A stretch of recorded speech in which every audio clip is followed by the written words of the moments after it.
Harry Sanders in Calgary. I'm an historical consultant here in Calgary.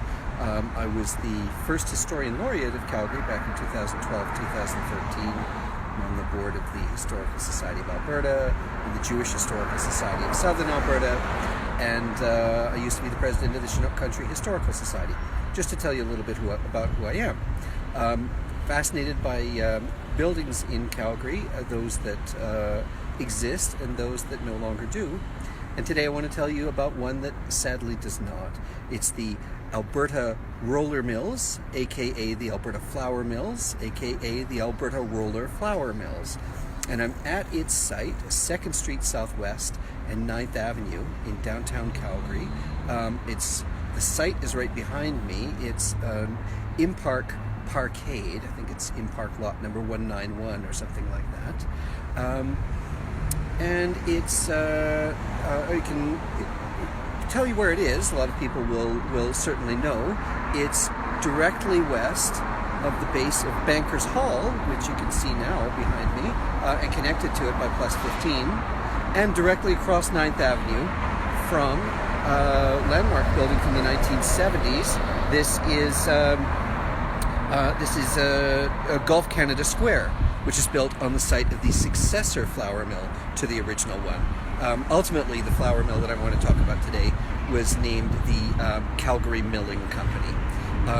So the origins go back to the 1880s, when the federal government had already established the Canada Lands Act, the Homestead Act, basically. They wanted to fill the West with agricultural settlers and create an agriculturally based economy.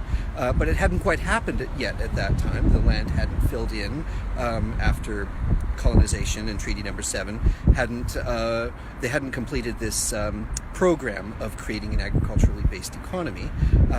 But one thing that was of interest was the creation of secondary industries like, industries related to agriculture, such as a flour mill. This would be a market for farmers to sell their product and to keep the money locally for the processing of their grain into flour. As early as 1888, there was interest expressed by Peter Prince, well-known industrialist in early Calgary, whose house is now in Heritage Park, the Prince House. Finally, in 1892, the town of Calgary, just as it was on the verge of becoming the city of Calgary a couple of years later, offered an incentive, a free lot, the one right behind me, and a $3,000 bonus to anyone who would want to establish a flour mill. There were a couple of parties interested. One was a guy named R. Ritchie, who ended up establishing the Edmonton Milling Company in Strathcona, or South Edmonton, in 1893. The other was Donald MacLean. Both of these men were from Ontario. And Donald MacLean was the one who got the bonus to town up on its incentives and built the Alberta Roller Mills, or Alberta Flour Mills, in 1892.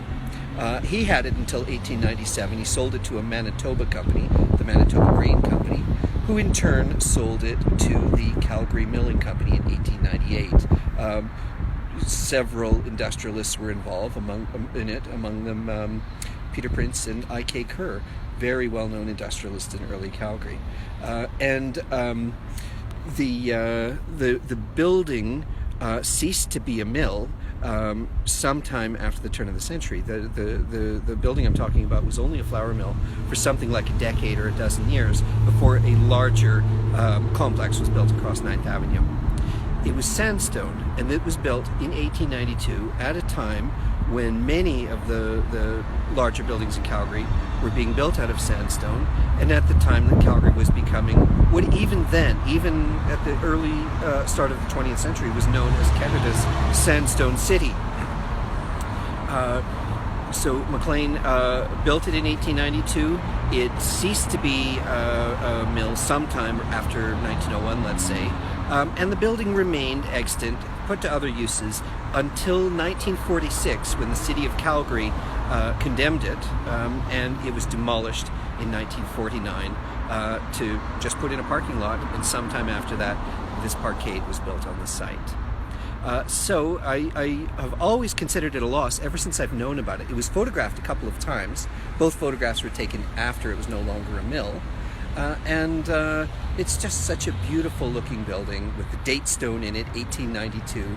And so long I've thought, what a waste of a beautiful building, what could have been part of the sandstone, what Calgary's sandstone legacy, and what it might have become. It could have been gentrified as the Old Mill, an expensive restaurant with $10 drinks. So I think of that. But something else has occurred to me recently. I found a notice, a story in the paper from the time that the building was being constructed in 1892. It's the story of the death of a quarryman and his son who were killed in the process of quarrying stone for that building. It took place in 1892, September 1892. Both men were crushed by falling earth and falling stone. It was Isaac Burton Ellis and Burton Cyrus Ellis, 43 and 17 years old. A tragedy. And let's say the building hadn't been demolished, it wouldn't have taken away from the tragedy of their loss. But somehow it just seems like it might have made their deaths less utterly pointless and forgotten. So for the sake of father and son Ellis, and what might have been in Calgary, I lament the loss of the Calgary Milling Company mill.